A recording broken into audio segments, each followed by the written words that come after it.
ನಮಸ್ಕಾರ ವೀಕ್ಷಕರೇ, the federal ಕರ್ನಾಟಕದ ಕಾರ್ಯಕ್ರಮಕ್ಕೆ ಸ್ವಾಗತ. ನಾನು ವಿಜಯ್ ಜನಹಳ್ಳಿ. ಸಚಿವ ಸಂಪುಟ ರಚನೆ, ನೂತನ ಮುಖ್ಯಮಂತ್ರಿ ಪದಗ್ರಹಣ, ಇದೆಲ್ಲದರ ನಡುವೆ ಮತ್ತೊಂದು ಬಹಳ ಪ್ರಮುಖವಾದಂತ ವಿಚಾರ ಚರ್ಚೆ ಆಗ್ತಾ ಇರುವಂತದ್ದು, ರಾಜ್ಯ ಕಾಂಗ್ರೆಸ್ನಲ್ಲಿ ಅಲ್ಪಸಂಖ್ಯಾತರ ನಾಯಕತ್ವ, ಅಲ್ಪಸಂಖ್ಯಾತರ ಸ್ಥಾನಮಾನಗಳ ಸಂಬಂಧಪಟ್ಟಂತೆ ಭಾರಿ ಚರ್ಚೆ ಆಗ್ತಾ ಇರುವಂತದ್ದು. ಅದರ ನಡುವೆ ಹೊಸ ಬೆಳವಣಿಗೆಗಳು ನಡೀತಾ ಇರುವಂತದ್ದು. ಇದಕ್ಕೆ ಬಹಳ ಪ್ರಮುಖ ಕಾರಣ, ದಾವಣಗೆರೆಯ ಉಪಚುನಾವಣೆಯ ಬಳಿಕ ಶುರುವಾಗಿರುವಂತದ್ದು ಅಲ್ಪಸಂಖ್ಯಾತ ನಾಯಕತ್ವ ವಿಚಾರಕ್ಕೆ ಸಂಬಂಧಪಟ್ಟಂತೆ ಒಂದ್ ರೀತಿಯಲ್ಲಿ ಕಾಂಗ್ರೆಸ್ನಲ್ಲಿ ಮುಸ್ಲಿಂ ವರ್ಸಸ್ ಮುಸ್ಲಿಂ ಅನ್ನುವಂತ ರೀತಿಯಲ್ಲಿ, ಅದರಲ್ಲೂ ಬಹಳ ಪ್ರಮುಖವಾಗಿ ಜಮೀರ್ ವರ್ಸಸ್ ಮುಸ್ಲಿಂ ಅನ್ನೋ ರೀತಿಯಲ್ಲಿ ಕೂಡ ಚರ್ಚೆ ಆಗ್ತಾ ಇರುವಂತದ್ದು. ಇತ್ತೀಚೆಗೆ ಒಂದು ಆಡಿಯೋ ಕೂಡ, ನಿನ್ನೆ ಕೂಡ ಆಡಿಯೋ ಒಂದು ರಿಲೀಸ್ ಆಗಿರುವಂತದ್ದು. ಜಮೀರ್ ಅಹಮದ್ ಖಾನ್ ಅವರು ಮಾತಾಡಿದಂತ ಎನ್ನಲಾದಂತ ಆಡಿಯೋ ಕಾಂಗ್ರೆಸ್ನ ವಿರುದ್ಧ ಷಡ್ಯಂತ್ರ ಅನ್ನೋ ಸಂಬಂಧಪಟ್ಟಂತೆ. ಇದೆಲ್ಲದರ ನಡುವೆ ಕಾಂಗ್ರೆಸ್ನಲ್ಲಿ ಏನಾಗ್ತಾ ಇದೆ, ಮುಸ್ಲಿಂ ನಾಯಕತ್ವ ಸಂಬಂಧಪಟ್ಟಂತೆ ಕಾಂಗ್ರೆಸ್ನಲ್ಲಿ ಒಳಗಡೆ ಚರ್ಚೆ ಏನಾಗ್ತಾ ಇದೆ, ಇದು ಯಾವ ಹಂತಕ್ಕೆ ಹೋಗುತ್ತೆ, ಈ ಸಂಬಂಧಪಟ್ಟಂತೆ ಮಾತಾಡೋಕೆ ಹಿರಿಯ ಪತ್ರಕರ್ತರಾದಂತ BM ಹನೀಫ್ ಅವರು ನಮ್ಮ ಜೊತೆ ಇದ್ದಾರೆ. ಸರ್, ಕಾರ್ಯಕ್ರಮಕ್ಕೆ ಸ್ವಾಗತ. ನಮಸ್ತೆ. ಹನೀಫ್ ಸರ್, ಕಾಂಗ್ರೆಸ್ನ ಬೆಳವಣಿಗೆ ನೋಡ್ತಾ ಇದ್ದೀರಾ, ಗಮನಿಸ್ತಾ ಇದ್ದೀರಾ. ಈಗ ಒಂದ್ ರೀತಿಯಲ್ಲಿ ಮುಸ್ಲಿಂ ನಾಯಕತ್ವ ಸಂಬಂಧಪಟ್ಟಂತೆ ದೊಡ್ಡ ಚರ್ಚೆ ಆಗ್ತಾ ಇರುವಂತದ್ದು. ಅಫ್ಕೋರ್ಸ್ ನಿಮ್ಗೆ ಕಾಂಗ್ರೆಸ್ ನಲ್ಲಿ ಅಲ್ಪಸಂಖ್ಯಾತ ಸಮುದಾಯ 100%, 98% ಅವ್ರಿಗೆ ಬೆನ್ನಿಗೆ ನಿಂತಿರುವಂತದ್ದು. ಸಮುದಾಯ ಜಾತಿಯವಾರು ಬಿಟ್ಟು ಯಾವುದೇ ರಾಜಕಾರಣ ಮಾಡಕ್ಕೆ ಸಾಧ್ಯನೇ ಇಲ್ಲ. ಈಗ ಕಾಂಗ್ರೆಸ್ ನಲ್ಲಿ ಕೂಡ ಅದೇ ಪರಿಸ್ಥಿತಿ ಇರುವಂತದ್ದು. ಮುಸ್ಲಿಂ ನಾಯಕತ್ವ ಮತ್ತು ಅದರ ಒಳಗೆ ನಡೀತಿರುವಂತ ಬೆಳವಣಿಗೆಗಳನ್ನ ನೀವು ಯಾವ ರೀತಿ ನೋಡ್ತೀರಾ ಸರ್, ಹೆಂಗೆ ವಿಶ್ಲೇಷಣೆ ಮಾಡ್ತೀರಾ? ಈಗ ಕರ್ನಾಟಕದ ರಾಜಕೀಯ ಮೊದಲಿಂದ ಒಂದು ಜಾತಿ ಒಕ್ಕೂಟದ ಘರ್ಷಣೆಯ ರೂಪದಲ್ಲಿ ನಡೀತಾ ಇದೆ. ಘರ್ಷಣೆ ಅಂದ್ರೆ ಒಂದು ರಾಜಕೀಯ ಘರ್ಷಣೆ, ರಾಜಕೀಯ ಮುಖಾಮುಖಿ ಆ ರೂಪದಲ್ಲಿ ನಡೀತಾ ಇದೆ. ಅದು ದೇವರಾಜ ಅರಸು ಅವರ ಕಾಲದಿಂದಲೂ ಕೂಡ ಹಾಗೆ ನಡ್ಕೊಂಡು ಬಂದಿದೆ. ಅರಸು ಅವರ ಕಾಲದಲ್ಲೂ ಕೂಡ ಯಾವ ರೀತಿ ಅಹಿಂದ ವರ್ಗಗಳನ್ನ ಒಗ್ಗೂಡಿಸಿ ಅದರ ಜೊತೆಗೆ ಮೇಜರ್ ಕಮ್ಯುನಿಟಿ ಅವರಿಗೂ ಕೂಡ ಪ್ರಾತಿನಿಧ್ಯವನ್ನ ಕೊಟ್ಟು ಒಂದು ಫಾರ್ಮೇಶನ್ ಅನ್ನ ಮಾಡಿದ್ರು. ಕಾಂಗ್ರೆಸ್ನ ವೋಟ್ ಬ್ಯಾಂಕ್ ಅನ್ನ, ಬಹಳ ಅದ್ಭುತವಾದಂತಹ ವೋಟ್ ಬ್ಯಾಂಕ್ ಅದು ಕಾಂಗ್ರೆಸ್ಸಿಗೆ ಕರ್ನಾಟಕದಲ್ಲಿ. ಆಮೇಲೆ ಬೇರೆ ಬೇರೆ ರೀತಿಯಲ್ಲಿ ಬದಲಾವಣೆಗಳಾದವು. ಅಹಿಂದ ನಾಯಕರಾಗಿ ಬಂಗಾರಪ್ಪ ಆಮೇಲೆ ಬಂದ್ರು, ಆಮೇಲೆ ವೀರಪ್ಪ ಮೊಯ್ಲಿ ಅವರು ಅಹಿಂದ ನಾಯಕರಾಗಿ ಬಂದದ್ದು. ಆದ್ರೆ ಈ ಮೂರೂ ಮಂದಿ ಎಲ್ಲೂ ತಾವು ಅಹಿಂದ ನಾಯಕರು ಅಂತ ಹೇಳಿಲ್ಲ. ಕಾಂಗ್ರೆಸ್ ಜೊತೆಗೆ ಎಲ್ಲಾ ಸಮುದಾಯದವರು ಒಟ್ಟು ಸೇರ್ತಾರೆ, ಎಲ್ಲಾ ಸಮುದಾಯದ ನಾಯಕರು ಕಾಂಗ್ರೆಸ್ ಪಕ್ಷದಲ್ಲಿ ಇರ್ತಾರೆ. ಇದು ಮೊದಲಿಂದ ನಾವು ನೋಡ್ಕೊಂಡ್ ಬಂದಿರುವಂತ ಒಂದು ಕಂಪೋಸಿಷನ್. ಆದ್ರೆ ಬಹಳ ಮುಖ್ಯವಾಗಿ ಈ ಮೂರೂ ಮುಖ್ಯಮಂತ್ರಿಗಳ ಕಾಲದಲ್ಲಿ ಅಹಿಂದ ಸಮುದಾಯ ಆ ಟ್ರೈನ್ಗೆ ಇಂಜಿನ್ ಆಗಿ ಕೆಲಸ ಮಾಡ್ತಾ ಇತ್ತು. ಮುಂದಕ್ಕೆ ಎಳ್ಕೊಂಡು ಹೋಗುವಂತ ಇಂಜಿನ್ ಆಗಿ ಅಹಿಂದ ಸಮುದಾಯ ಕೆಲಸ ಮಾಡಿದೆ. ಸೊ ಸಿದ್ದರಾಮಯ್ಯ ಅವರ ಕಾಲದಲ್ಲೂ ಕೂಡ ಅದು ಮುಂದುವರೆದಿದೆ. ಸಿದ್ದರಾಮಯ್ಯ ಅವರು ಅಹಿಂದ ರಾಜಕೀಯ ಅನ್ನೋ ಹೆಸರಿನಲ್ಲಿ ಅದನ್ನ ಪ್ರತ್ಯೇಕವಾಗಿ, ಅಂದ್ರೆ ಒಂದ್ ಸ್ವಲ್ಪ ಸ್ಪಷ್ಟವಾಗಿ ಎದ್ದು ಕಾಣಿಸೋ ರೀತಿಯಲ್ಲಿ ಅದು ರಾಜಕೀಯದಲ್ಲಿ ಬಳಕೆ ಬಂತು, ಅದು ಅಹಿಂದ ಅನ್ನೋದು.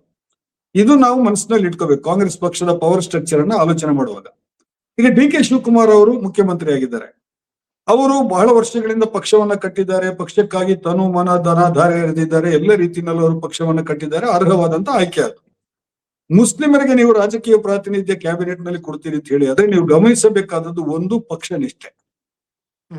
ಪೂರ್ಣ ಮುಸ್ಲಿಂ ಮತದಾರರು, 90% ಮುಸ್ಲಿಂ ಮತದಾರರು ಕಳೆದ ಹಲವು ಚುನಾವಣೆಗಳಿಂದ ಕಾಂಗ್ರೆಸ್ಸಿನ ಕೈ ಹಿಡಿದಿದ್ದಾರೆ, ಕಾಂಗ್ರೆಸ್ಗೆ ಸಂಪೂರ್ಣವಾಗಿ ಮತ ಹಾಕ್ತಾ ಇದ್ದಾರೆ. ಈಗ ನಮ್ಮ ಒಂದು ಆಲೋಚನೆ, ನಾವು ಒಂದಿಷ್ಟು ಮಂದಿ ಕೂತ್ಕೊಂಡು ಮಾತಾಡಿದಾಗ, ನಾವು ಮುಸ್ಲಿಂ ಸಮುದಾಯದ ಹಿತಚಿಂತನೆ ವಿಷಯದಲ್ಲಿ ಮಾತಾಡಿದಾಗ ನಾವು ಹೇಳಿದ್ವಿ, 5 ಮಂದಿಯನ್ನಾದ್ರೂ ನೀವು ಸಚಿವರನ್ನಾಗಿ ತಗೋಬೇಕು. ಕ್ಯಾಬಿನೆಟ್ ಎಷ್ಟು ಮಂದಿ ಕೊಡ್ತೀರಿ, ಸ್ಟೇಟ್ ಎಷ್ಟು ಮಂದಿ ಕೊಡ್ತೀರಿ ಗೊತ್ತಿಲ್ಲ. ನನ್ನ ಕೇಳಿದ್ರೆ 5 ಮಂದಿ ಮುಸ್ಲಿಮರನ್ನ ಸಚಿವರನ್ನಾಗಿ ಈ ಕ್ಯಾಬಿನೆಟ್ ನಲ್ಲಿ DK ಶಿವಕುಮಾರ್ ಅವರು ತಗೋಬೇಕು ಅನ್ನುವಂಥದ್ದು ನನ್ನ ಒಂದು ಅನಿಸಿಕೆ. ಇದು ವಿನಂತಿ ಅಲ್ಲ, ಇದು ಒತ್ತಾಯನೂ ಅಲ್ಲ, ಇದು ನನ್ನ ಅನಿಸಿಕೆ. ಯಾಕೆಂತ ಹೇಳಿದ್ರೆ ನೀವು ನಿಮ್ಮ ವೋಟ್ ಬ್ಯಾಂಕ್ ಅಂತ ಅದು ಅದರಲ್ಲಿ ಅದು ಕೆಟ್ಟ ಶಬ್ದ ಏನಲ್ಲ. ವೋಟ್ ಬ್ಯಾಂಕ್ ಅನ್ನೋದು ಎಲ್ರಿಗೂ ಇದೆ, ಬಿಜೆಪಿಗೂ ವೋಟ್ ಬ್ಯಾಂಕ್ ಇದೆ ಅಲ್ವಾ? ಸೊ ಆ ತರ ಇರುವಾಗ ಒಂದು ಸಮುದಾಯ, ನೀವು ಆ ಸಮುದಾಯವನ್ನ ರಾಜಕೀಯವಾಗಿ ಮುಂದಕ್ಕೆ ತರೋದಕ್ಕೆ ಪ್ರಯತ್ನಿಸಬೇಕು, ಅವರಿಗೆ ಸೂಕ್ತ ಪ್ರಾತಿನಿಧ್ಯವನ್ನ ಕೊಡ್ಬೇಕು. ಅದ್ರಲ್ಲಿ ಒಬ್ರು ಹೆಣ್ಮಗಳಿಗೆ ಕೂಡ ಕೊಡಿ ಅನ್ನುವಂಥದ್ದು ನನ್ನ ಒಂದು ಅನಿಸಿಕೆ, ಕೊಡ್ಬೇಕು ಅನ್ನೋದು ನಂದೊಂದು ಅನಿಸಿಕೆ.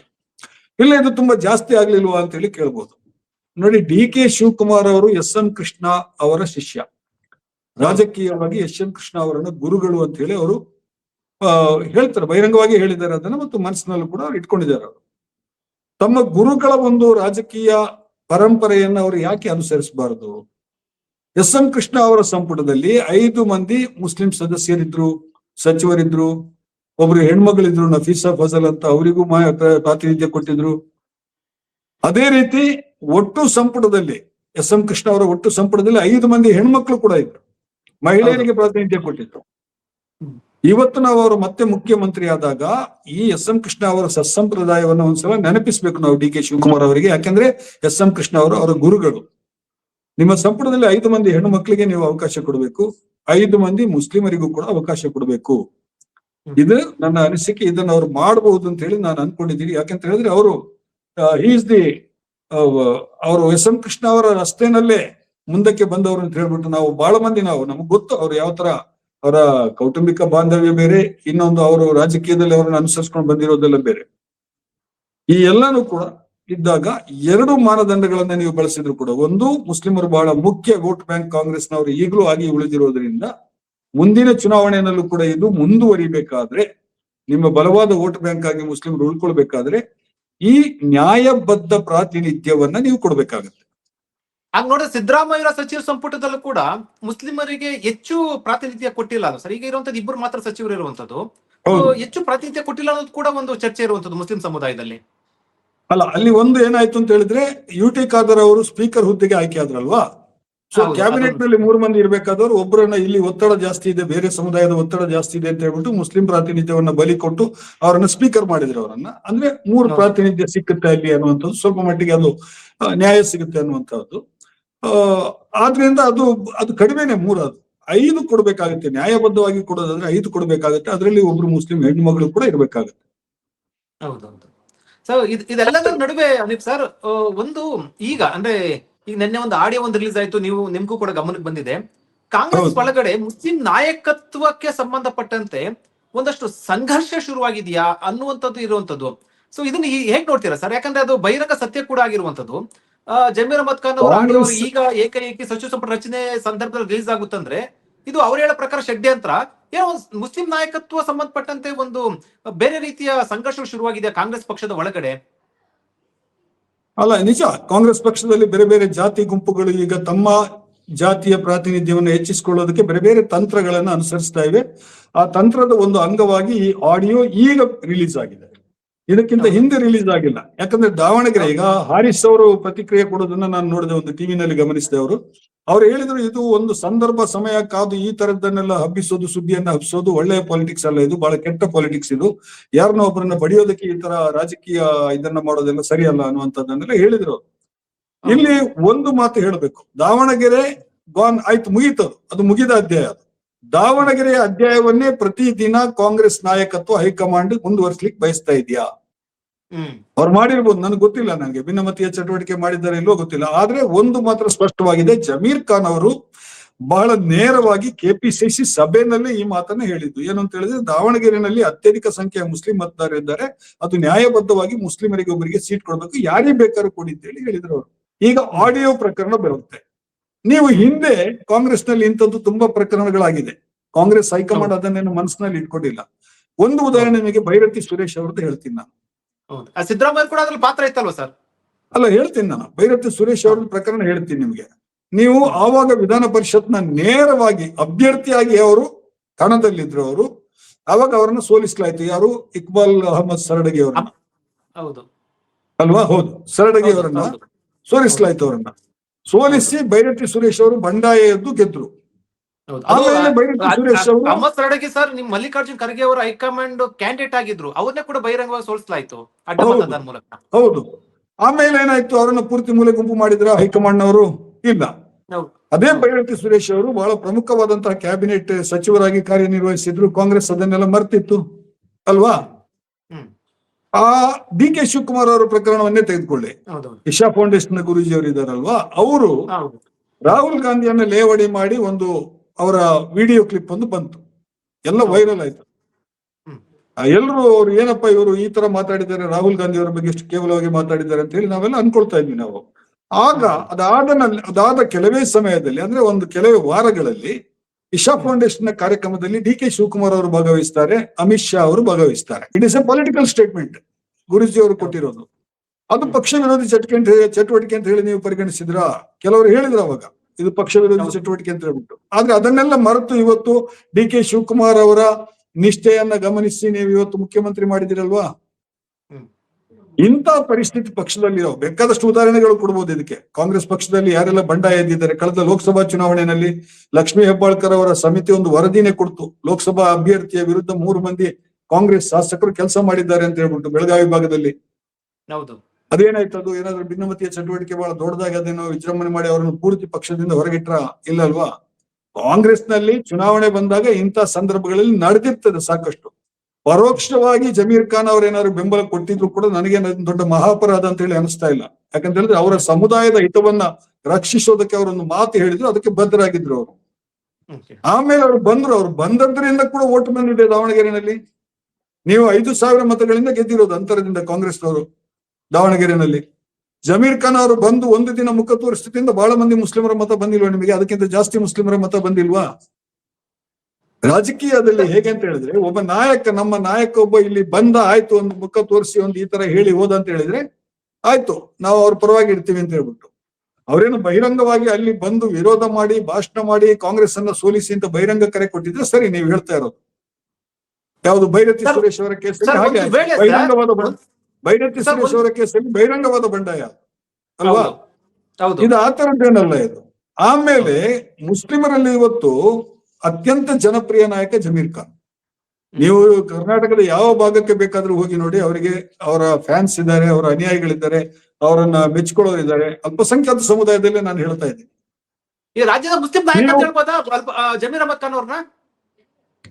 ಜಮೀರ್ ಅಹಮದ್ ಖಾನ್ ಅವರನ್ನ ರಾಜ್ಯದ ಮುಸ್ಲಿಂ ನಾಯಕರು ಅಂತ ಹೇಳ್ಬೋದಾ? ಇಲ್ಲ, ಮುಸ್ಲಿಂ ಸಮುದಾಯದಲ್ಲಿ ಅತ್ಯಂತ ಜನಪ್ರಿಯ ನಾಯಕ ಅಂತ ಹೇಳ್ತಾ ಇದ್ದೀನಿ ನಾನು. ಮುಸ್ಲಿಂ ಸಮುದಾಯದಿಂದ ಬಂದಂತ ಅತ್ಯಂತ ಜನಪ್ರಿಯ ನಾಯಕ ಅಂತ ಹೇಳ್ತಾ ಇದ್ದೀನಿ ನಾನು. ಅವರು ಮುಸ್ಲಿಂ ನಾಯಕ ಅಂತ ಹೇಳ್ತಾ ಇಲ್ಲ ನಾನು. ಅವರು ಅಹಿಂದ ಸಮುದಾಯದ ಚೆನ್ನಾಗಿದ್ದಾರೆ, ದಲಿತ ಸಮುದಾಯದ ಚೆನ್ನಾಗಿದ್ದಾರೆ. ದಲಿತ ಸಮುದಾಯದವರು ಅವರನ್ನ ಬಹಳ ಕಡೆ ಅವರ ಜೊತೆಗೆ ಓಡಾಡೋದು, ಅವರಿಗೆ ಇವರು ಸಹಾಯ ಮಾಡೋದೆಲ್ಲ ಮಾಡ್ತಾ ಇದ್ದಾರೆ. ಬೇರೆ ಬೇರೆ ಸಮುದಾಯದ ಜೊತೆಗೆ ಅವರಿಗೆ ಒಡನಾಟ ಇದೆ ಅವರಿಗೆ. ಆದ್ರೆ ನೀವು ಅದೇ ಒಂದು ಕಾರಣವನ್ನ ಇಟ್ಕೊಂಡ್ಬಿಟ್ಟು ನೀವು ಅವರನ್ನ ಈಗ ಬಲಿಪಶು ಮಾಡ್ತೀರಿ ಅಂತ ಹೇಳಿ ಆದ್ರೆ ಇದರ ಹಿಂದೆ ಯಾವುದೋ ಷಡ್ಯಂತ್ರ ಇದೆ ಅಂತ ಹೇಳಿ ನನಗೆ ಅನಿಸ್ತದೆ. ನನಗೆ ನಾನೇನು ಅವರ ಬೆಂಬಲಿಗ ಅಲ್ಲ. ಅವರನ್ನ ಎಷ್ಟೋ ಸಲ ನಾನು ಕ್ರಿಟಿಸೈಸ್ ಮಾಡಿದ್ದೀನಿ. ನಾನು ಅವರ ಬೇರೆ ಬೇರೆ ಕಾರಣಗಳಿಗೆ ಕ್ರಿಟಿಸೈಸ್ ಮಾಡಿದ್ದೀನಿ.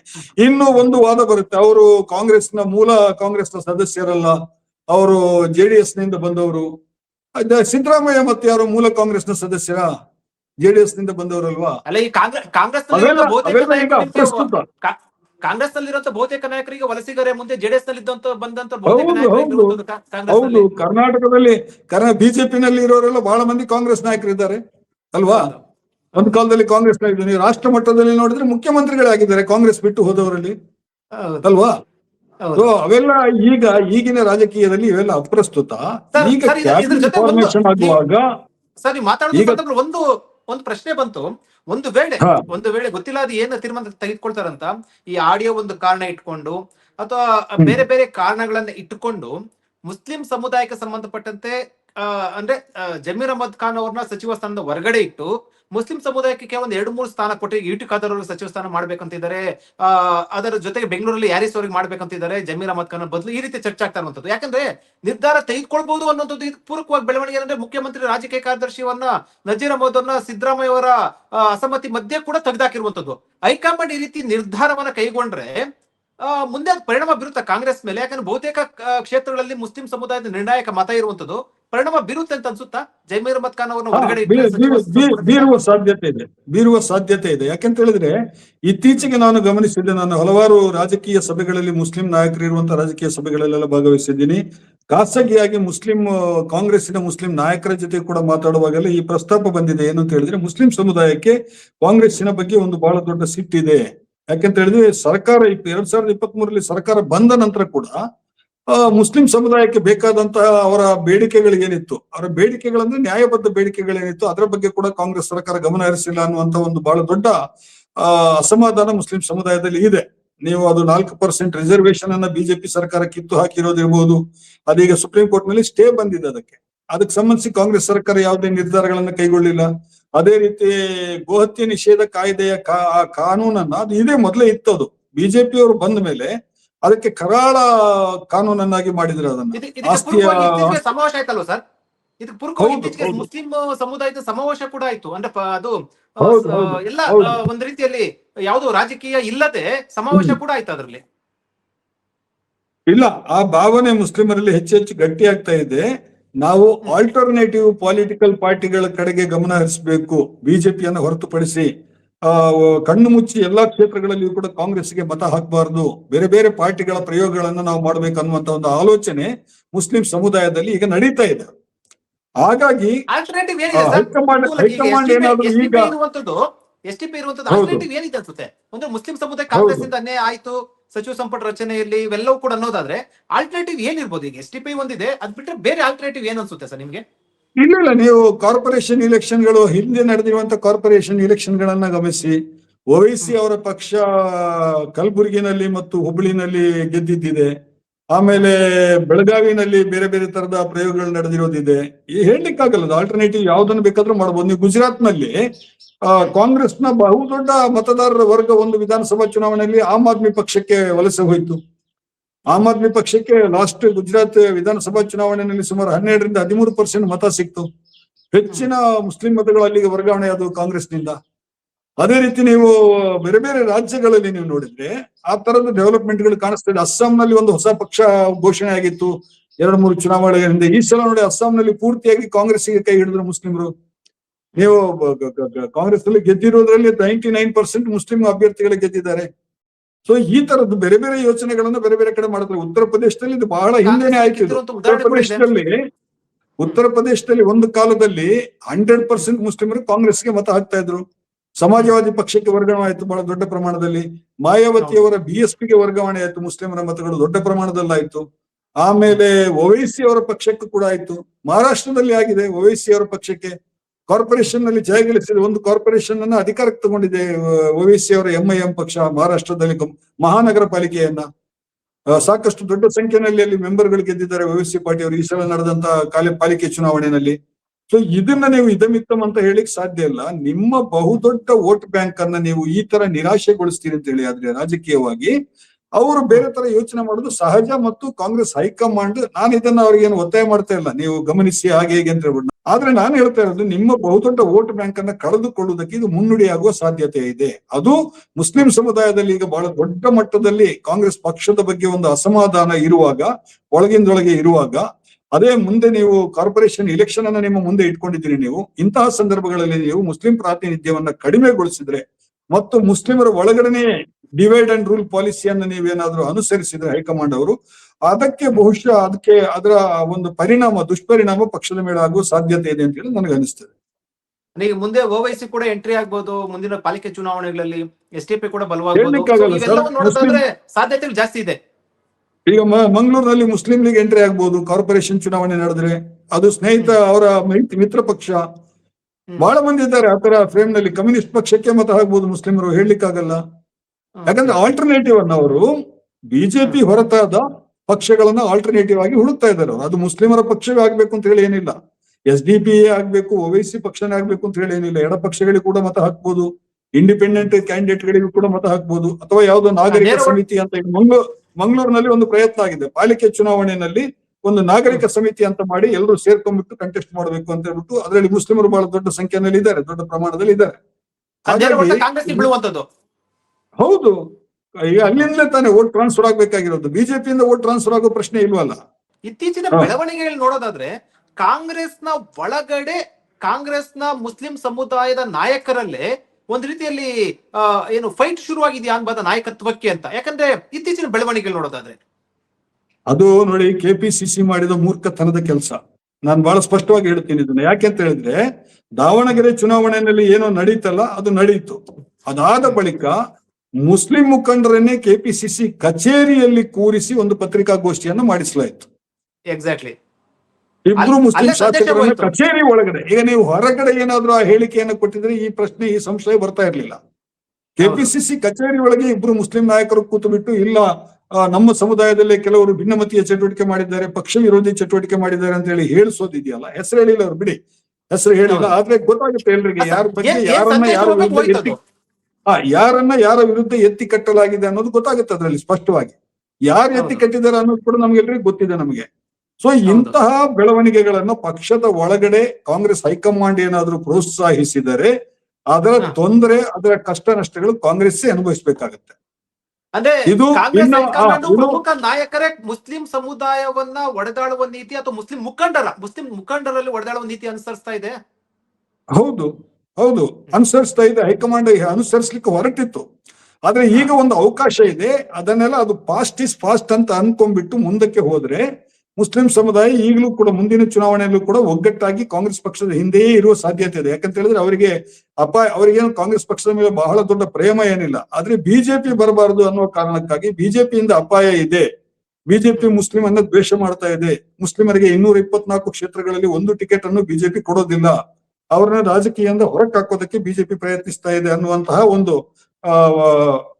ಯಾವುದು ಅಭಿಪ್ರಾಯ ಮುಸ್ಲಿಮರಲ್ಲಿ ಇರೋದ್ರಿಂದ ಬಿಜೆಪಿಯನ್ನು ಬರೆದಿದ್ದಂಗೆ ತಡೆಯೋದಕ್ಕೆ ಅವರು ಪ್ರಯತ್ನಿಸ್ತಾರೆ. ಅಕಸ್ಮಾತ್ ಈಗ ನೋಡಿ, ನಾಳೆ ಮುಂದಿನ 2028ರ ಚುನಾವಣೆಯಲ್ಲಿ ಬಿಜೆಪಿಯವರು ಹೌದಪ್ಪ ನಾವು ರಾಷ್ಟ್ರೀಯ ಪಕ್ಷ, ಕಾಂಗ್ರೆಸ್ ಎನ್ನುವ ರಾಷ್ಟ್ರೀಯ ಪಕ್ಷ ಹೇಗೆ 15 ಟಿಕೆಟ್ ಅನ್ನ ಕೊಟ್ಟಿದೆಯಾ ಮುಸ್ಲಿಮರಿಗೆ, ಹಾಗೆ ನಾವು 15 ಟಿಕೆಟ್ ಕೊಡ್ತೀವಿ ಅಂತ ಹೇಳಿ 15 ಮಂದಿ ಮುಸ್ಲಿಮರಿಗೆ ಟಿಕೆಟ್ ಕೊಟ್ರೆ ಮುಸ್ಲಿಮರು ಯಾಕೆ ಅದನ್ನ ದ್ವೇಷ ಮಾಡ್ತಾರೆ? ಆ ಅಭ್ಯರ್ಥಿಗಳಿಗೂ ಮುಸ್ಲಿಮರ ಮತ ಹಾಕಿ ಗೆಲ್ಲಿಸಬಹುದಲ್ವಾ? ಇದಕ್ಕೆ ಪೂರ್ವವಾಗಿ ದಾವಣಗೆರೆಯಲ್ಲಿ ಹೋದಂತ ಸಂದರ್ಭದಲ್ಲಿ ಮತದಾರರು ಹೇಳ್ತಾ ಇದ್ರು, ನಮ್ಗೆ ಮುಸ್ಲಿಂ ಏನು ಬಿಜೆಪಿ ನಮ್ಗೇನು ಏನು ತುಂಬಾ ಏನು ಅನ್ಟಚಬಿಲಿಟಿ ಇಲ್ಲ, ಆದ್ರೆ ನಮ್ಮನ್ನ ಅವ್ರು ಏನು ದೂರ ಇಡ್ತಾ ಇದಾರೆ ಅಷ್ಟೇ, ನಮಗೂ ಕೂಡ ಆಯ್ಕೆ ಇದೆ ಅನ್ನುವಂತ ರೀತಿಯಲ್ಲಿ ಮಾತಾಡಿದ್ರು. ರಾಜಕೀಯವಾಗಿ ಇದನ್ನ ನಾವು ಹೀಗೆ ಫ್ರೇಮ್ ಮಾಡಬಹುದು. ಏನು ಅಂತ ಹೇಳಿದ್ರೆ, ಬಹಳಷ್ಟು ಮಂದಿ ಮುಸ್ಲಿಂ ಸಮುದಾಯದ ಮತದಾರರನ್ನ ಕಾಂಗ್ರೆಸ್ ಪಕ್ಷವೇ ತಳ್ಳಿಕೊಂಡು ಹೋಗಿ ಬಿಜೆಪಿಯ ತಲೆಬಾಗಿಲಲ್ಲಿ ನಿಲ್ಲಿಸ್ತದೆ ಅಂತ ಹೇಳ್ಬೋದು. ಇದನ್ನ ನೀವು ಹೇಳಿದ ವಾಕ್ಯವನ್ನ ನಾನು ಹೀಗೆ ಹೇಳ್ತೇನೆ. ಯಾಕಂದ್ರೆ ಈಗ ಜೆಡಿಎಸ್ ಪ್ರಕರಣದಲ್ಲೂ ಇದೇ ಆಯ್ತು. ಜೆಡಿಎಸ್ ಪ್ರಕರಣದಲ್ಲೂ ಕೂಡ ಜೆಡಿಎಸ್ ಅನ್ನ ಬಹಳ ತಲೆ ಮೇಲೆ ಹೊತ್ಕೊಂಡು ಹೋಗಿ ಬಿಜೆಪಿಯ ತಲೆಬಾಗಿಲಲ್ಲಿ ನಿಲ್ಲಿಸಿ ಬಂತು ಕಾಂಗ್ರೆಸ್. 2023ರಲ್ಲಿ ತ್ರಿಕೋನ ಸ್ಪರ್ಧೆ ಇತ್ತು. 2024ರ ಲೋಕಸಭಾ ಚುನಾವಣೆಯಲ್ಲಿ ಕಾಂಗ್ರೆಸ್ ಮಾಡಿದ ಈ ರಾಜಕೀಯ ತಪ್ಪಿನಿಂದಾಗಿ ಜೆಡಿಎಸ್ ಮತ್ತು ಬಿಜೆಪಿ ಒಂದು ಒಕ್ಕೂಟವಾಗಿ ಮೈತ್ರಿ ಪಕ್ಷವಾಗಿ ಸ್ಪರ್ಧೆ ಮಾಡಿಬಿಟ್ಟು ಅತ್ಯಧಿಕ ಸಂಖ್ಯೆಯ ಲೋಕಸಭಾ ಕ್ಷೇತ್ರಗಳನ್ನ ಅವರು ಗೆದ್ರು. ಮಾತ್ರ ಅಲ್ಲ, ನೀವು 24ರ ಒಂದು ಮತದಾನದ ಪ್ರಮಾಣವನ್ನ ಅನಲೈಸ್ ಮಾಡಿ ನೀವು ಅಲ್ಲಿ ಗೊತ್ತಾಗುತ್ತೆ ನಿಮಗೆ, ಸುಮಾರು 143 ಅಸೆಂಬ್ಲಿ ಸೆಗ್ಮೆಂಟ್ಗಳಲ್ಲಿ ಬಿಜೆಪಿ ಜೆಡಿಎಸ್ಗೆ ಮುನ್ನಡೆ ಸಿಕ್ಕಿತ್ತು, ಲೀಡ್ ಸಿಕ್ಕಿತ್ತು ಬಹಳ ದೊಡ್ಡ ಪ್ರಮಾಣದಲ್ಲಿ. ನೀವು 136 ಈಗ ನೀವು ಗೆದ್ದಿರೋದು 2023ರಲ್ಲಿ 143 ಕ್ಷೇತ್ರಗಳಲ್ಲಿ ಅವರಿಗೆ ಬಿಜೆಪಿಗೆ ಮುನ್ನಡೆ ಸಿಕ್ತು. ಅದು 17 ಕಾಂಗ್ರೆಸ್ ಸಚಿವರ ಕ್ಷೇತ್ರಗಳಲ್ಲಿ ಬಿಜೆಪಿ ಅಸೆಂಬ್ಲಿ ಸೆಗ್ಮೆಂಟ್ಗಳಲ್ಲಿ, ನಾನು ಲೋಕಸಭೆಯ ಚುನಾವಣೆಯ ಅಸೆಂಬ್ಲಿ ಸೆಗ್ಮೆಂಟ್ ನ ಮತಗಳನ್ನ ಹೇಳ್ತಾ ಇದ್ದೀನಿ ನಾನು. 17 ಕಾಂಗ್ರೆಸ್ ಸರ್ಕಾರದ ಸಚಿವರ ಕ್ಷೇತ್ರಗಳಲ್ಲಿ ಬಿಜೆಪಿಗೆ ಲೀಡ್ ಸಿಕ್ಕಿತ್ತು. ಅಂದ್ರೆ ಅಲ್ಲಿ ಏನಾದ್ರು ಆ ಸಚಿವರು ಏನಾದ್ರು ಪಕ್ಷ ವಿರೋಧಿ ಚಟುವಟಿಕೆ ಮಾಡಿದ್ರಾ?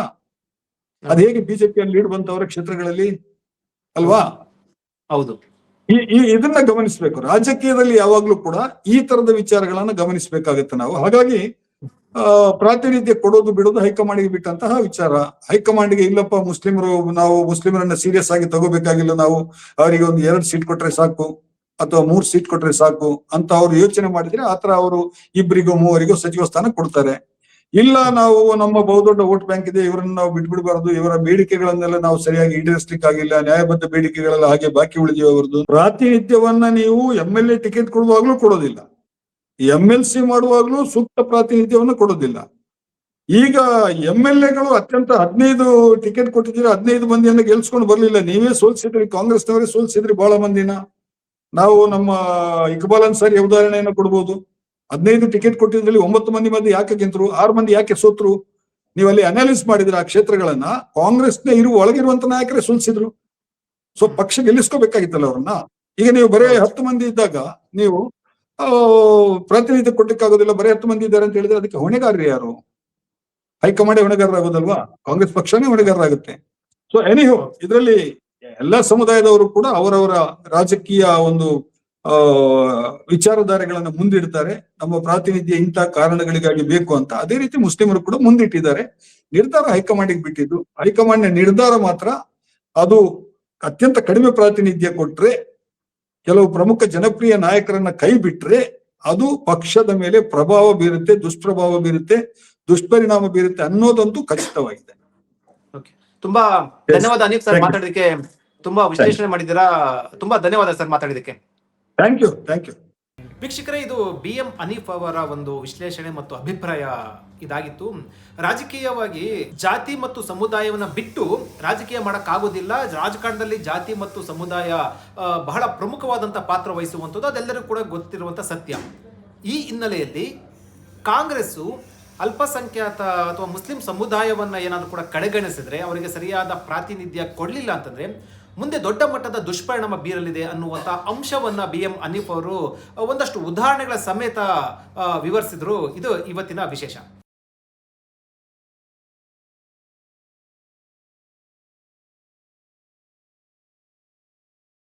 ಹೆಚ್ಚಿನ ಸುದ್ದಿ ಅಪ್ಡೇಟ್ಗೆ ಈಗಲೇ the federal Karnataka YouTube page ಅನ್ನು ಸಬ್ಸ್ಕ್ರೈಬ್ ಮಾಡಿ.